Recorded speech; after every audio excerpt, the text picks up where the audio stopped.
की दिल्ली यात्रा ने राजनीतिक हलकों में हलचल मचा दी है। उनके अचानक राजधानी पहुंचने और प्रधानमंत्री नरेंद्र मोदी, गृह मंत्री अमित शाह और भाजपा अध्यक्ष जेपी नड्डा से मुलाकातों ने अटकलों को और तेज कर दिया है कि यूपी बीजेपी में कुछ बड़ा बदलाव होने की तैयारी हो रही है। हालांकि आधिकारिक तौर पर इसे एक नियमित शिष्टाचार भेंट बताया जा रहा है, लेकिन पार्टी और सरकार के आंतरिक सूत्रों के अनुसार ये यात्रा केवल एक औपचारिकता नहीं है। सीएम योगी आदित्यनाथ जब दिल्ली आते हैं तब भाजपा के संगठन या प्रशासनिक ढांचे में किसी न किसी स्तर पर हलचल देखी जाती है। इस बार की यात्रा भी एक ऐसे वक्त पर हो रही है जब उत्तर प्रदेश में अगले 2 सालों में विधानसभा चुनाव और उससे पहले स्थानीय निकाय और उपचुनाव होने हैं।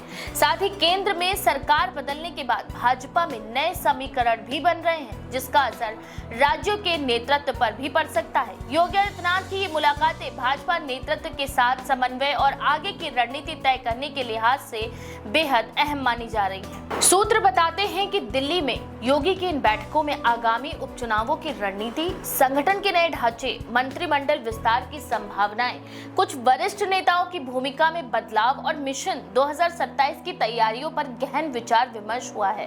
प्रधानमंत्री और केंद्रीय नेतृत्व ये सुनिश्चित करना चाहते हैं कि उत्तर प्रदेश जैसा बड़ा और रणनीतिक राज्य अगले आम चुनावों तक पूरी तरह पार्टी के नियंत्रण में बना रहे।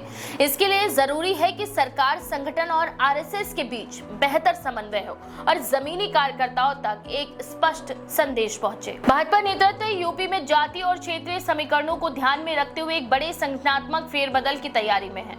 कुछ केंद्रीय नेताओं को यह जिम्मेदारी दी गई है कि वे राज्य के नेताओं से फीडबैक लें और एक रिपोर्ट तैयार करें, जिसमें ये स्पष्ट हो कि किन क्षेत्रों में भाजपा कमजोर हो रही है, किन नेताओं के प्रति असंतोष है और किन चेहरों को अगले चुनावों के लिए आगे लाया जा सकता है। सीएम योगी की दिल्ली यात्रा इसी प्रक्रिया का हिस्सा भी मानी जा रही है। यहाँ ध्यान देने योग्य ये भी है कि हाल ही में यूपी बीजेपी में कई नेताओं ने सार्वजनिक रूप से असंतोष प्रकट किया है या संगठन की कार्यशैली पर सवाल भी उठाए हैं। ऐसे में केंद्रीय नेतृत्व अब किसी बड़े असंतोष से पहले ही संगठन में कोर्स करेक्शन करना चाहता है। यही कारण है कि मुख्यमंत्री से सीधे बातचीत कर फीडबैक लिया गया और आगे के लिए दिशा निर्देश तय किए गए। योगी आदित्यनाथ की कार्यशैली और नेतृत्व क्षमता को लेकर भाजपा नेतृत्व में कोई संदेह नहीं है, लेकिन राज्य में कार्यकर्ताओं के बीच संवाद की कमी, कुछ मंत्रियों के प्रदर्शन को लेकर सवाल और कुछ पुराने नेताओं की नाराजगी जैसे मुद्दे पार्टी को चिंतित कर रहे हैं। ऐसी स्थिति में भाजपा ये नहीं चाहती कि 2027 के विधानसभा चुनावों से पहले कोई बड़ा असंतोष सामने आए।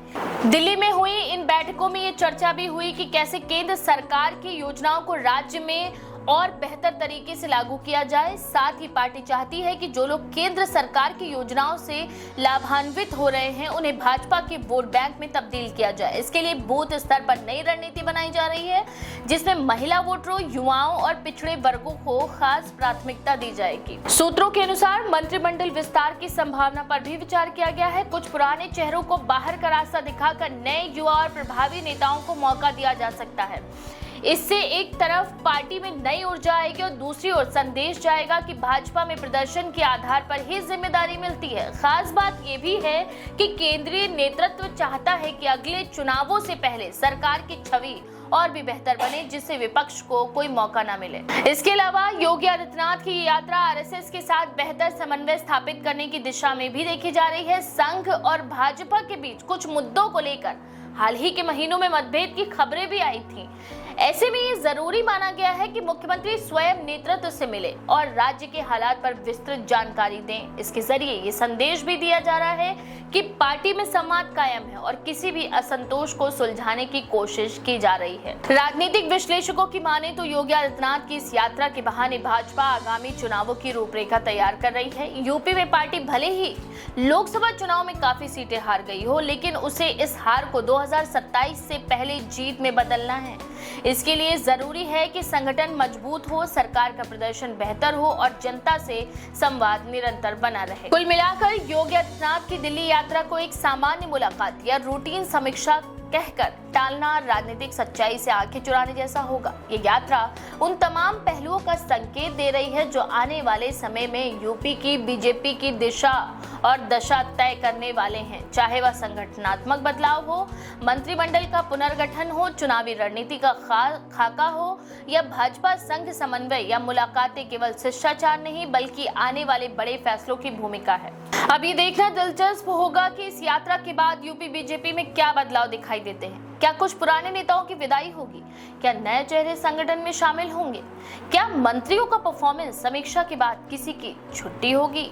या क्या ये यात्रा केवल राजनीतिक संदेश देने के लिए थी? इन सभी सवालों का जवाब आने वाले कुछ हफ्तों में सामने आ सकता है, जब पार्टी की ओर से औपचारिक घोषणाएं होंगी या राज्य की राजनीतिक गतिविधियों में कोई बड़ा फेरबदल नजर आएगा। योगी आदित्यनाथ के दिल्ली पहुंचने और शीर्ष नेतृत्व से सीधे संवाद का ये सिलसिला ये भी स्पष्ट करता है कि राज्य में भाजपा नेतृत्व एक बार फिर चुनावी मोड में आ चुका है। कार्यकर्ताओं को एकजुट करना, असंतोष को समय रहते सुलझाना और जनता के बीच सरकार की उपलब्धियों को पहुंचाना पार्टी की प्राथमिकता बन गई है। इस दिशा में पहला कदम शायद ये यात्रा ही थी।